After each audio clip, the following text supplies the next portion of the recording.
Two great mysteries dominate our lives, love and money. What is love is a question that has been endlessly explored in stories, songs, books, movies, and television. But the same cannot be said about the question, what is money? It's not surprising that monetary theory hasn't inspired any blockbuster movies, but it was not even mentioned at the schools most of us attended.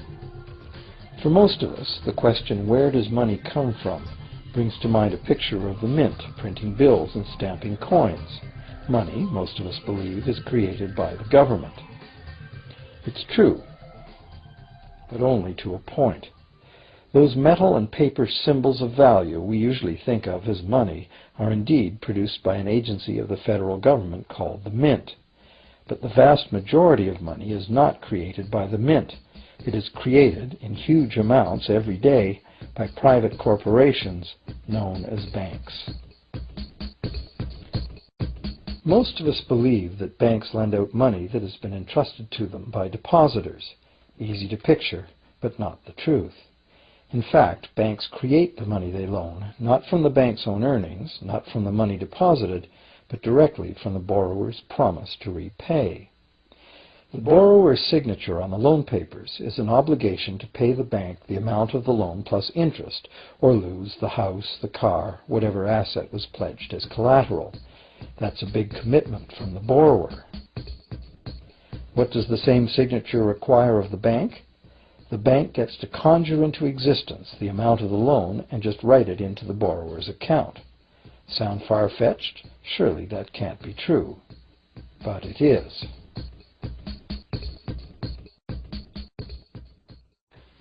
To demonstrate how this miracle of modern banking came about, consider this simple story, the goldsmith's tale. Once upon various times, pretty much anything was used as money. It just had to be portable, and enough people had to have faith that it could later be exchanged for things of real value, like food, clothing, and shelter. Shells, cocoa beans, pretty stones, even feathers have been used as money. Gold and silver were attractive, soft, and easy to work with, so some cultures became expert with these metals. Goldsmiths made trade much easier by casting coins, standardized units of these metals whose weight and purity was certified. Well, to protect his gold, the goldsmith needed a vault, and soon his fellow townsmen were knocking on his door, wanting to rent space to safeguard their own coins and valuables. Before long, the goldsmith was renting every shelf in the vault and earning a small income from his vault rental business. Years went by, and the goldsmith made an astute observation. Depositors rarely came in to remove their actual physical gold, and they never all came in at once. That was because the claim checks the goldsmith had written as receipts for the gold were being traded in the marketplace as if they were the gold itself. This paper money was far more convenient than heavy coins, and amounts could simply be written instead of laboriously counted one by one for each transaction. Meanwhile, the goldsmith had another business. He lent out his gold, charging interest.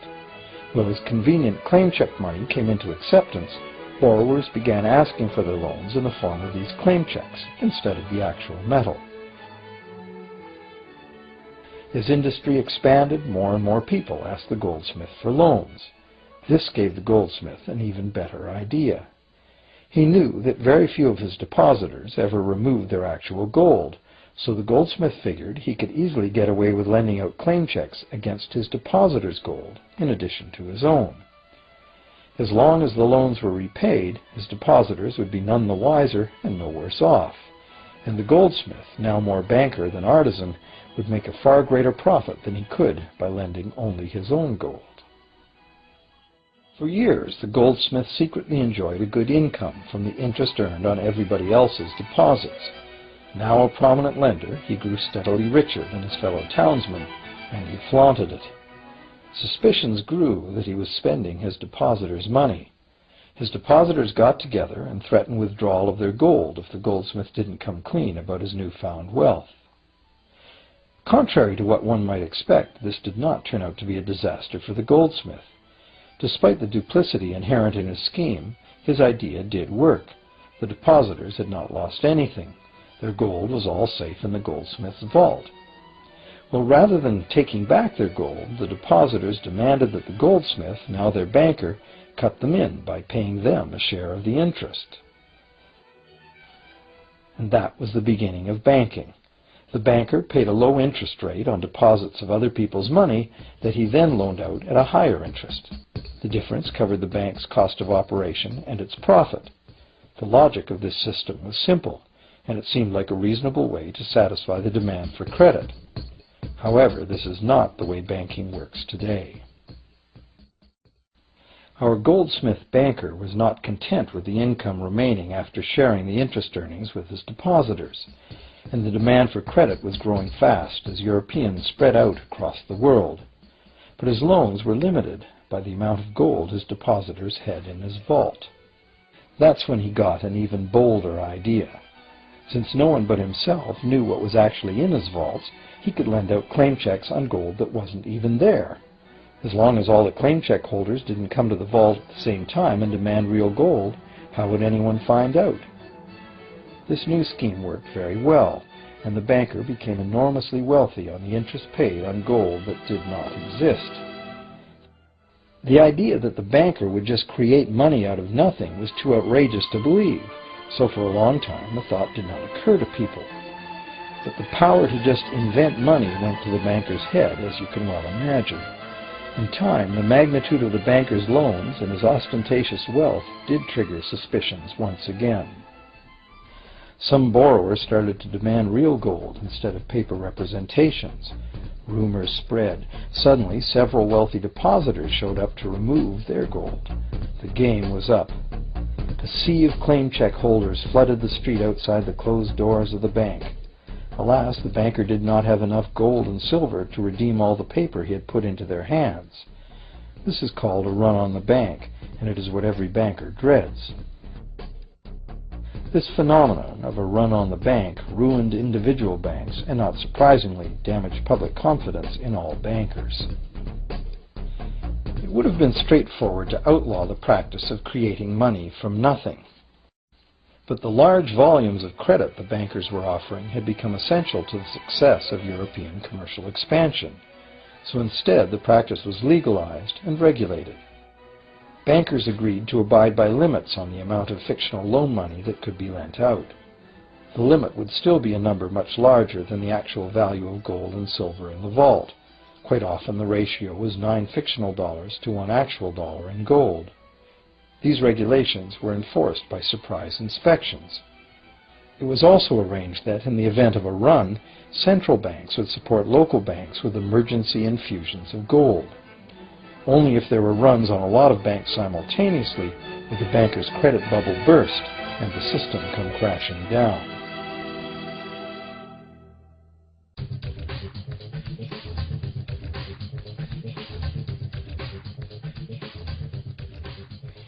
Over the years, the fractional reserve system and its integrated network of banks backed by a central bank has become the dominant money system of the world.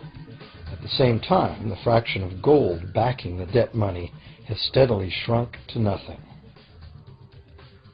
The basic nature of money has changed. In the past, a paper dollar was actually a receipt that could be redeemed for a fixed weight of gold or silver. In the present, a paper or digital dollar can only be redeemed for another paper or digital dollar. In the past, privately created bank credit existed only in the form of private banknotes, which people had the choice to refuse, just as we have the choice to refuse someone's private check today. In the present, privately created bank credit is legally convertible to government-issued fiat currency, the dollars, loonies, and pounds we habitually think of as money. Fiat currency is money created by government fiat or decree, and legal tender laws declare that citizens must accept this fiat money as payment for debt, or else the courts will not enforce the obligation. So now the question is, if governments and banks can both just create money, then how much money exists? In the past, the total amount of money in existence was limited to the actual physical quantities of whatever commodity was in use as money. For example, in order for new gold or silver money to be created, more gold or silver had to be found and dug out of the ground. In the present, money is literally created as debt. New money is created whenever anyone takes a loan from the bank. As a result, the total amount of money that can be created has only one real limit: the total level of debt.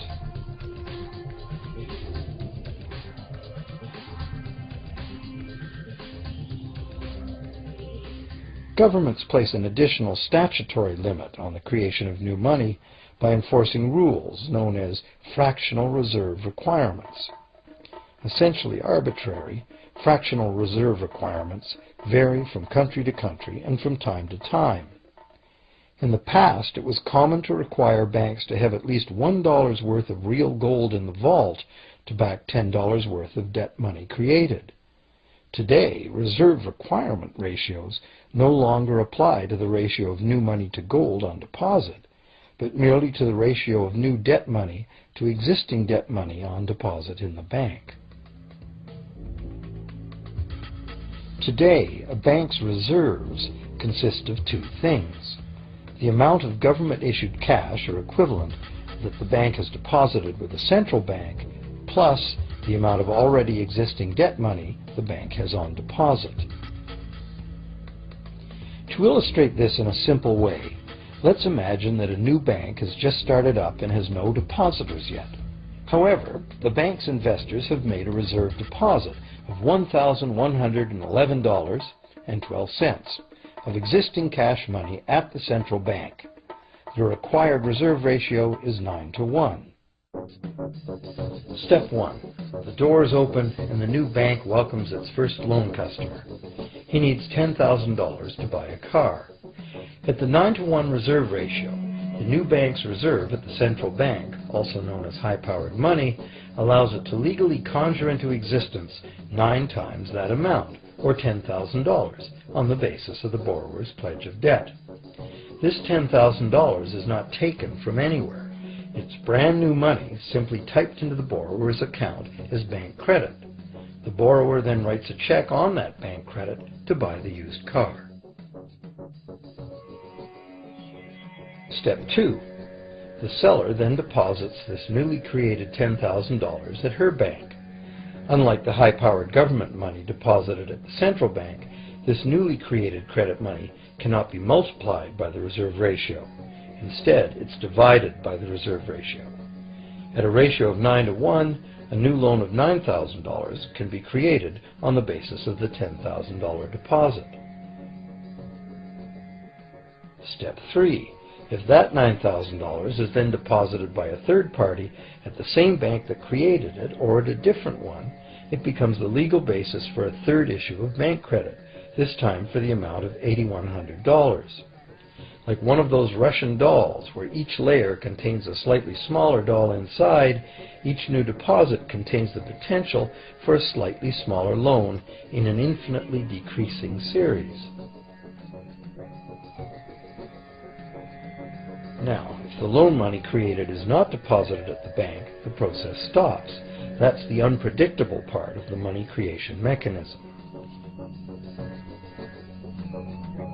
But more likely, at every step, the new money will be deposited at a bank, and the reserve ratio process can repeat itself over and over until almost $100,000 of brand new money has been created within the banking system. All of this new money has been created entirely from debt, and the whole process has been legally authorized by the initial reserve deposit of just $1,111.12, which is still sitting untouched at the central bank. What's more, under this ingenious system, the books of each bank in the chain must show that the bank has 10% more on deposit than it has out on loan. This gives banks a very real incentive to seek deposits in order to be able to make loans, supporting the general but misleading impression that loans come out of deposits. Now, unless all the successive loans are deposited at the same bank, It cannot be said that any one bank got to multiply its initial high-powered money reserve almost 90 times by issuing bank credit out of nothing. However, the banking system is a closed loop. Bank credit created at one bank becomes a deposit in another, and vice versa. In a theoretical world of perfectly equal exchanges, the ultimate effect would be exactly the same as if the whole process took place within one bank. That is, the bank's initial central bank reserve of a little over $1,100 allows it to ultimately collect interest on up to $100,000 the bank never had.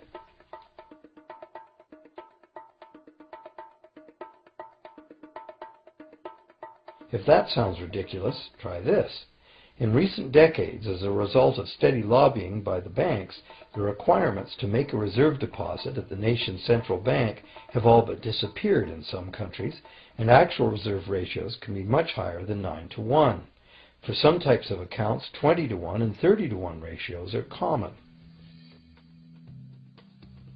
And even more recently, by using loan fees to raise the required reserve from the borrower, banks have now found a way to circumvent reserve requirement limitations entirely. So, while the rules are complex, the common sense reality is actually quite simple. Banks can create as much money as we can borrow.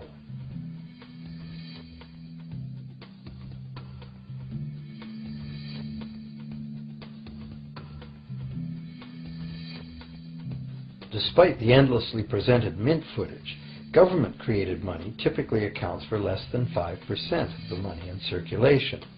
More than 95% of all money in existence today was created by someone signing a pledge of indebtedness to a bank. What's more, this bank credit money is being created and destroyed in huge amounts every day, as new loans are made and old ones repaid.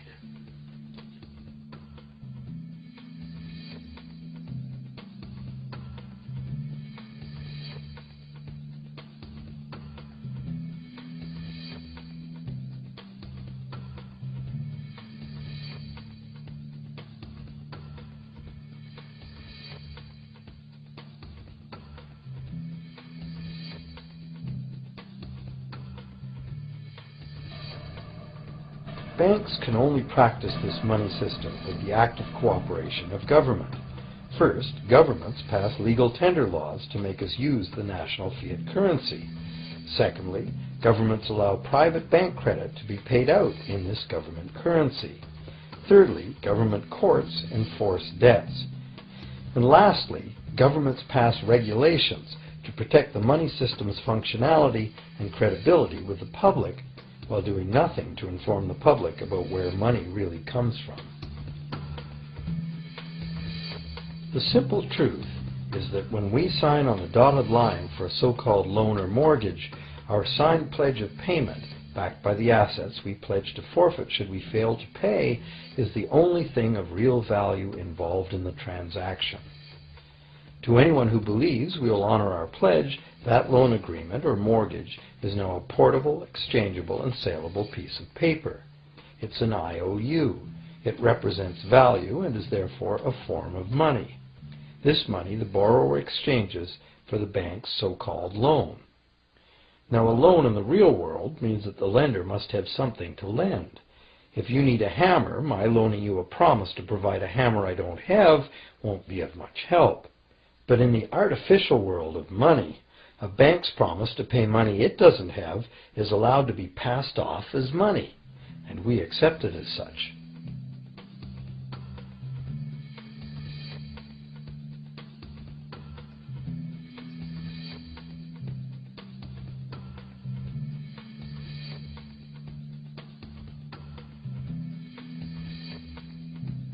Once the borrower signs the pledge of debt, the bank then balances the transaction by creating, with a few keystrokes on a computer, a matching debt of the bank to the borrower.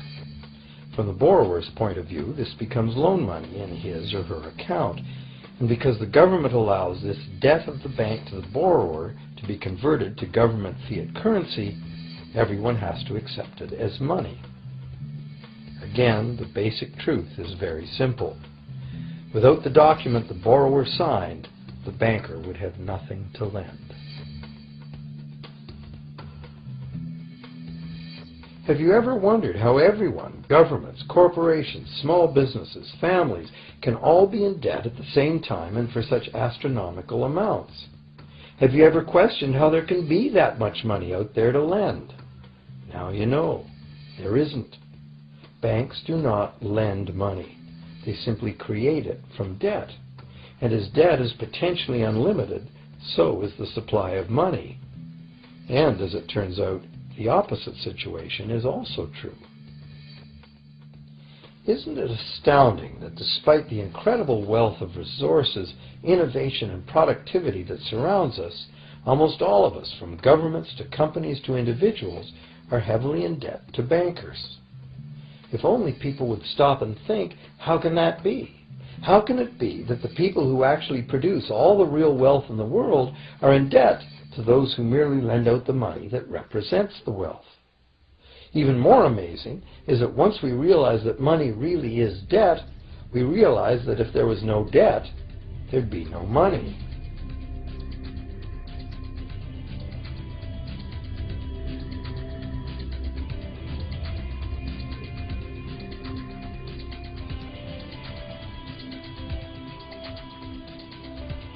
If this is news to you, you are not alone. Most people imagine that if all debts were paid off, the state of the economy would improve. It's certainly true on an individual level. Just as we have more money to spend when our loan payments are finished, we think that if everyone were out of debt, there would be more money to spend in general. But the truth is the exact opposite. There would be no money at all. There it is. We are totally dependent on continually renewed bank credit for there to be any money in existence. No loans, no money, which is what happened during the Great Depression. The money supply shrank drastically as the supply of loans dried up.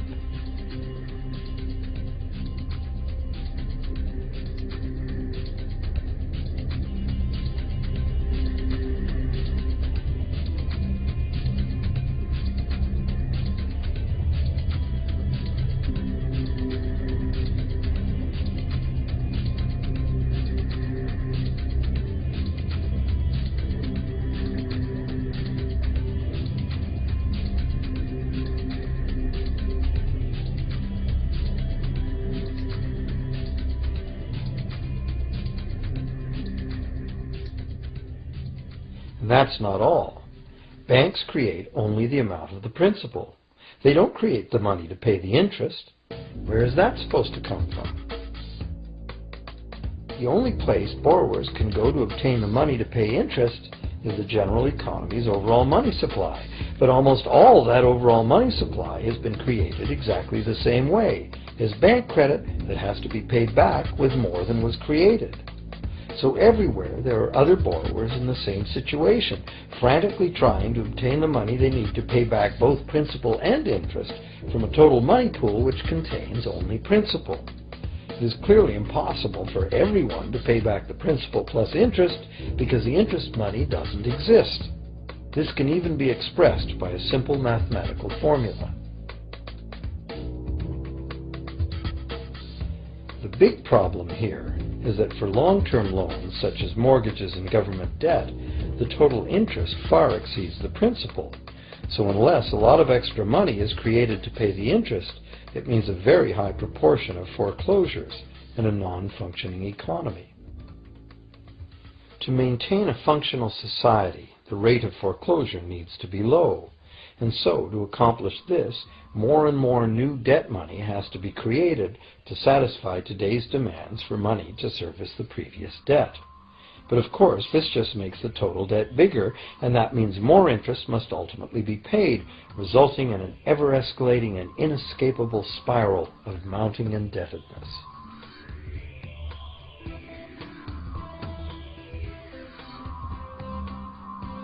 It is only the time lag between money's creation as new loans and its repayment that keeps the overall shortage of money from catching up and bankrupting the entire system. However, as the bank's insatiable credit monster gets bigger and bigger, the need to create more and more debt money to feed it becomes increasingly urgent. Why are interest rates so low? Why do we get unsolicited credit cards in the mail? Why is the U.S. government spending faster than ever? Could it be to stave off collapse of the entire monetary system? A rational person has to ask, can this really go on forever? Isn't a collapse inevitable?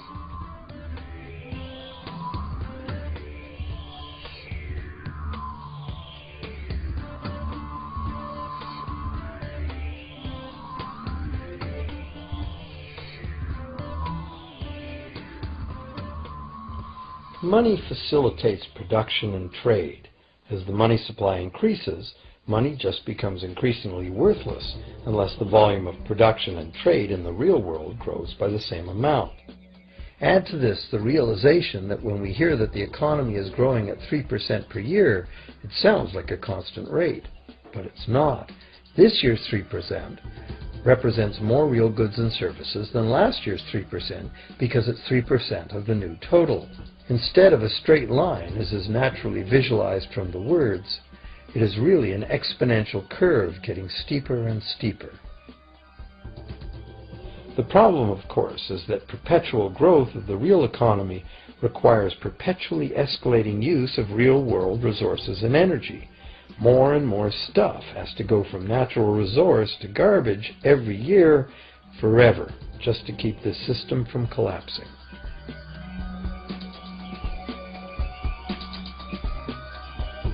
What can we do about this downright scary situation? For one thing, we need a very different concept of money. It's time more people asked themselves and their governments 4 simple questions. Around the world, governments borrow money at interest from private banks. Government debt is a major component of total debt, and servicing that debt takes a big chunk of our taxes. Now we know that banks simply create the money they lend, and that governments have given them permission to do this. So the first question is, why do governments choose to borrow money from private banks at interest when government could create all the interest-free money it needs itself? And the second big question is, why create money as debt at all? Why not create money that circulates permanently and doesn't have to be perpetually reborrowed at interest in order to exist?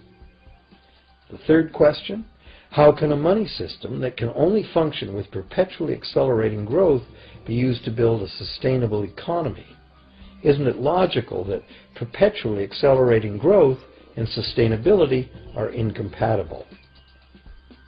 And finally, what is it about our current system that makes it totally dependent on perpetual growth? What needs to be changed to allow the creation of a sustainable economy? At one time, charging any interest on a loan was called usury and was subject to severe penalties, including death. Every major religion forbade usury. Most of the arguments made against the practice were moral. It was held that money's only legitimate purpose was to facilitate the exchange of real goods and services. Any form of making money from simply having money was regarded as the act of a parasite or of a thief. However, as the credit needs of commerce increased, the moral arguments eventually gave way to the argument that lending involves risk and loss of opportunity to the lender, and therefore attempting to make a profit from lending is justified. Today, these notions seem quaint. Today, the idea of making money from money is held as an ideal to strive for. Why work when you can get your money to work for you? However, in trying to envision a sustainable future, it's very clear that the charging of interest is both a moral and a practical problem. Imagine a society and economy that can endure for centuries because, instead of plundering its capital stores of energy, it restricts itself to present-day income. No more wood is harvested than grows in the same period. All energy is renewable, solar, gravitational, geothermal, magnetic, and whatever else we discover. This society lives within the limits of its non-renewable resources by reusing and recycling everything, and the population just replaces itself. Such a society could never function using a money system utterly dependent on perpetually accelerating growth. A stable economy would need a money supply at least capable of remaining stable without collapsing. Let's say the total volume of this stable money supply is represented by this big circle. Let's also imagine that moneylenders must actually have existing money to lend.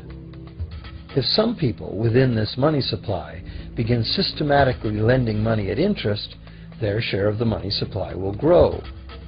If they continually reloan at interest all the money that gets paid back, what's the inevitable result? Whether it's gold, fiat, or debt money doesn't matter. The moneylenders will end up with all the money. And after the foreclosures and bankruptcies are all filed, they'll get all the real property too.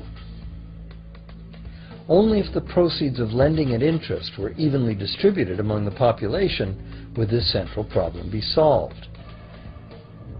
Heavy taxation of bank profits might accomplish this goal, but then why would banks want to be in business? If we were ever able to free ourselves of the current situation, we could imagine banking run as a non-profit service to society, dispersing its interest earnings as a universal citizen dividend, or lending without charging interest at all.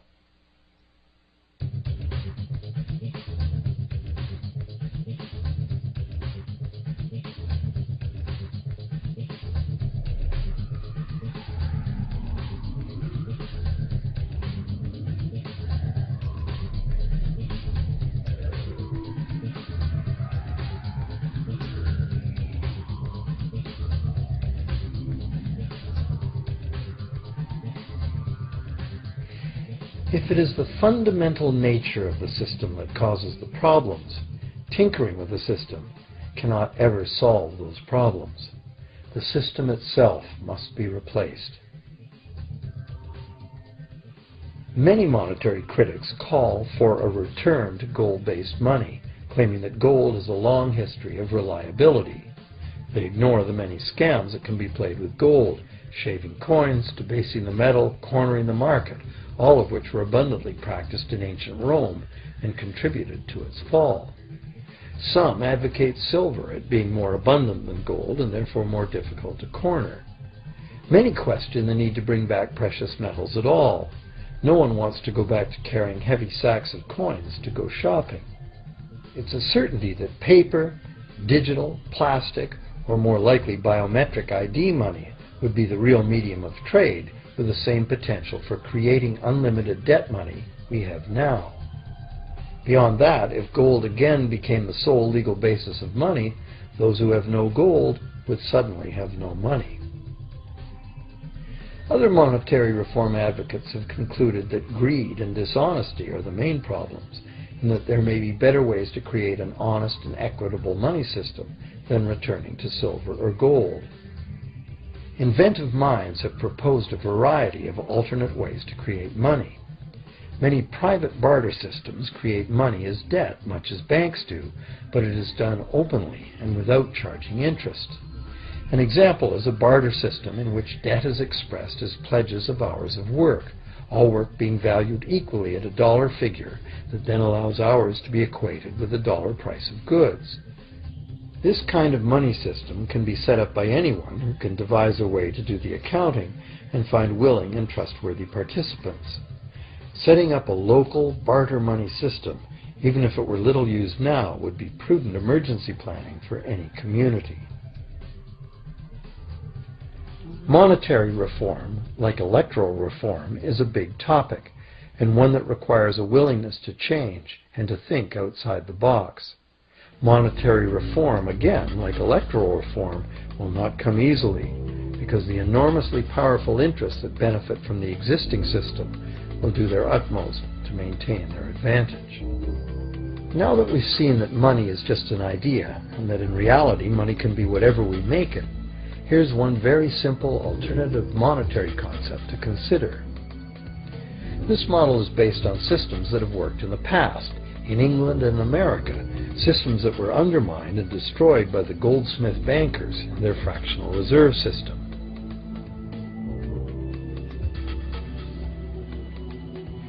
create an economy based on permanent interest-free money, money could simply be created and spent into the economy by the government, preferably on long-lasting infrastructure that facilitates the economy, such as roads, railroads, bridges, harbors, and public markets. This money would not be created as debt. It would be created as value, that value being in the form of whatever it was spent on. If this new money facilitated a proportional increase in trade requiring its use, it would cause no inflation whatsoever. If government spending did cause inflation, there would be two courses of action available. Inflation is equivalent in effect to a flat tax on money. Whether the money goes down in value 20% or the government takes 20% of our money away from us, the effect on our buying power is the same. Viewed this way, inflation in place of taxation might be politically acceptable if well spent and kept within limits. Or government could choose to counter inflation by collecting tax monies that it then takes out of use, thus reducing the money supply and restoring its value. To control deflation, which is the phenomenon of falling wages and prices, the government would simply spend more money into existence. With no competing private debt money creation, governments would have more effective control of their nation's money supply. The public would know whom to blame if things went wrong. Governments would rise and fall on their ability to preserve the value of money. Government would operate primarily on taxes, as it does now, but tax money would go much, much further, as none of it would be required to pay interest to private bankers. There could be no national debt if the federal government simply created the money it needed. Our perpetual collective servitude to the banks through interest payments on government debt would be impossible.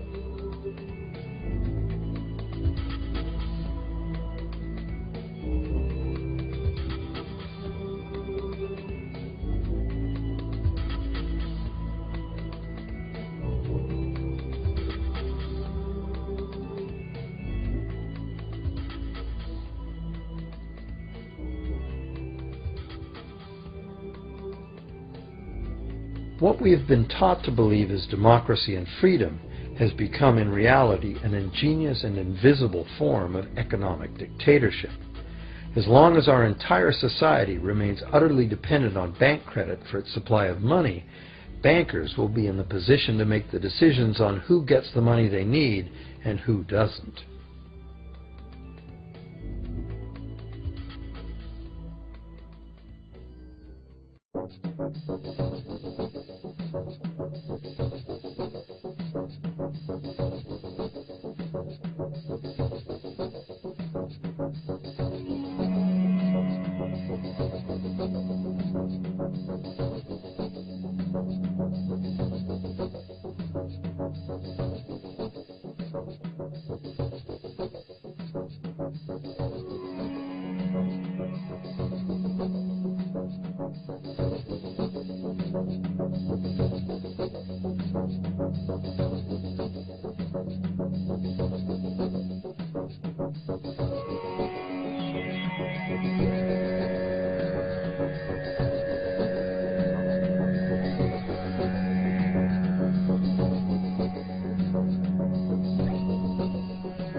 Few people are aware today that the history of the United States since the Revolution in 1776 has been, in large part, the story of an epic struggle to get free and stay free of control by the European international banks. This struggle was finally lost in 1913 when President Woodrow Wilson signed into effect the Federal Reserve Act, putting the international banking cartel in charge of creating America's money.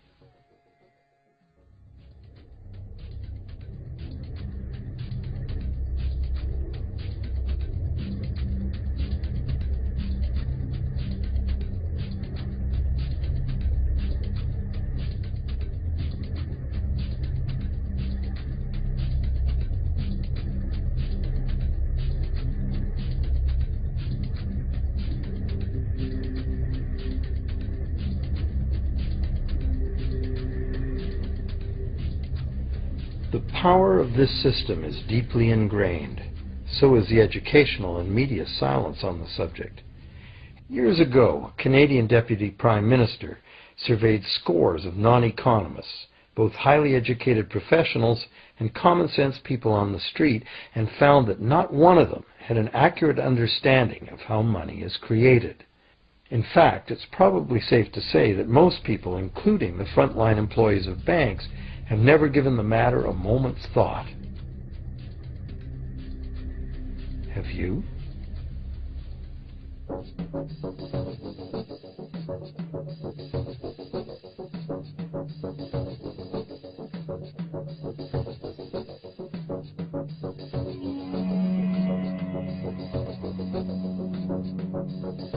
The modern money-as-debt system was born a little over 300 years ago, when the first Bank of England was set up with a royal charter for fractional lending of gold receipts at a modest ratio of 2 to 1.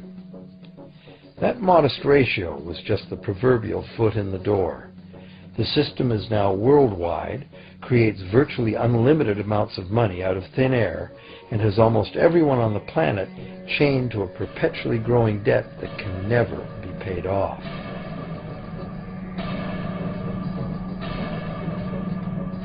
Could it have all happened by accident? Or is it a conspiracy? Obviously, something very big is at stake here.